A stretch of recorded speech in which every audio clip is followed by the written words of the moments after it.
There have been some heartbreaks in the lives of baseball's greatest players throughout the ages. Mickey Mantle's knee, Satchel Paige's age, Lou freaking Gehrig, and I think today's main character fits in beautifully with that sad tradition. In fairness, he did manage to finish his career before tragedy struck, but with how well he was playing even in his advanced age, you get the sense he could have continued for years on end if it hadn't been tragically cut short. Like Hector Espino before him, Nelson Barrera managed to earn himself a professional contract in the United States after several years of being Mexico's best hitter. But after a disastrous stint in Buffalo, he managed to shake his disappointment and cement himself as one of the greatest baseball players Mexico has ever known. After retirement, he was fully prepared to live out his life as a legend in his home state of Campeche before a terrible household accident ended his life at the tender age of 44. This is the story of El Almirante, Nelson Barrera Romero, on Global Baseball's finest.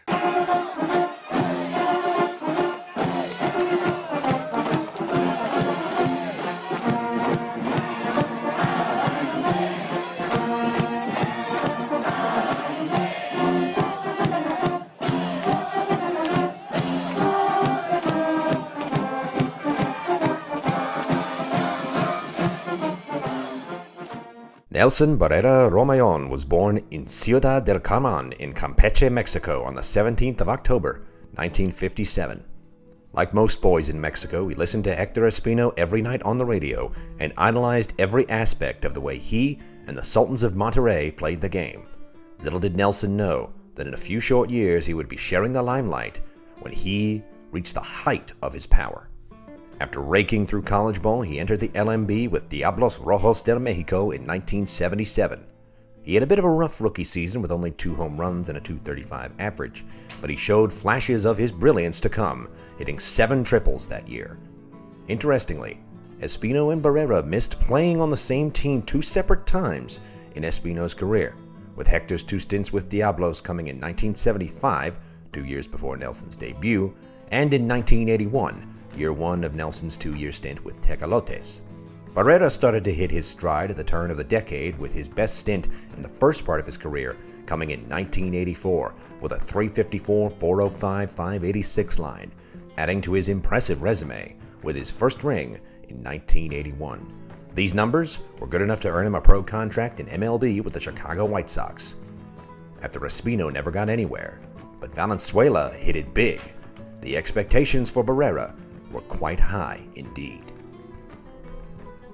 Nelson joined a scrappy bunch of Buffalo Bisons that included MLB journeyman Ron Kittle and Steve Christmas, along with future Hiroshima Carp slugger Randy Johnson, after he had a solid spring campaign.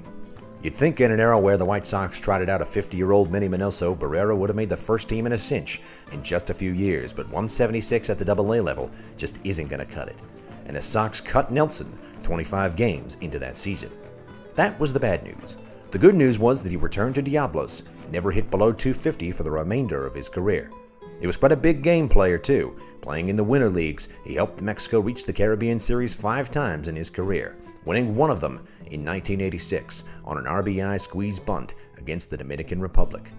A year later, he would win his first and only LMB home run title, hitting 42 home runs to get ring number 3 for the decade. 2 years later, in 1988, he would have his best season ever in a Diablos uniform, .372, .432, .630, with 31 home runs, 171 hits, and 124 runs batted in on the way to ring number 4 for Diablos, while Nelson occupied the hot corner in Mexico City.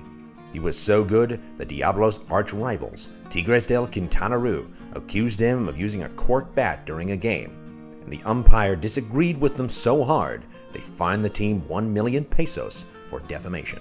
Nelson kept going though as he got older, keeping his average consistently around .280 and his hit marks around 100 every season. He still managed a 23-homer campaign in 2000 even at the age of 42 with the team that he was player managing from 1996 until 2001, the Oaxaca Guerreros. The player managed his hometown team of Piratas del Campeche as well, never leading them to a championship, unfortunately, as their first ring came when he was with Diablos. He would retire in 2001 and immerse himself in family life with a record collection absolutely unheard of in Mexican baseball at that time. He beat Espino by 2 homers for the LMB career title with 455, and he is the all-time games played, total base, grand slam, and RBI king for Mexico, as well as the RBI king for minor league baseball as a whole. Campeche's baseball stadium bears his name for a reason, and he is beloved to this day across the country and with Mexican emigres all around the world, which made what happened next all the more tragic. On the afternoon of July 14th, 2002, Nelson was on his roof doing some housework. A bad storm had damaged some panels the night before, and he was trying to fix it up when one of the metal sheets made contact with some loose live wires, fatally electrocuting him, causing him to slip off his roof to his death. He earned his place in the Salón de Fama posthumously a year later in 2003, and in the Caribbean Baseball Hall of Fame in 2007. Today, he's remembered for being the face of Mexican baseball for the better part of 25 years, as the brightest sports star to ever come out of the state of Campeche, and one of the greatest to ever do it in baseball.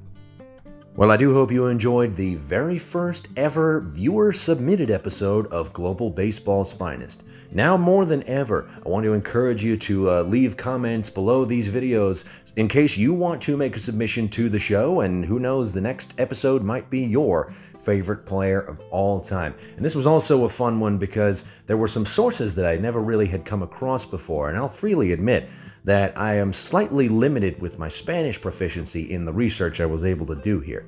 So, if you are a fan of Barrera or Mexican baseball, I please do encourage you to get into those comments, tell some stories, let me know about what I missed out on, and stuff that I wasn't able to maybe read since I don't know Spanish. But either way, this was such a fun episode to do, and I'll be looking forward to maybe doing some more viewer submissions in the future. But that's going to do it for us today, so please do, as always, like and share the video if you enjoyed it, and you know somebody who would enjoy it right along with you, and be sure to hit the subscribe button and the bell icon down there below the video screen to be notified every time we upload a new video to get you your fix of the world's greatest game. It's good to be back on Global Baseball's Finest. I've been Marshall Emmert. This has been the Global Baseball's Finest story of Nelson Barrera. Thank you very much for watching. We'll see you in the next one, but for now, that's the game.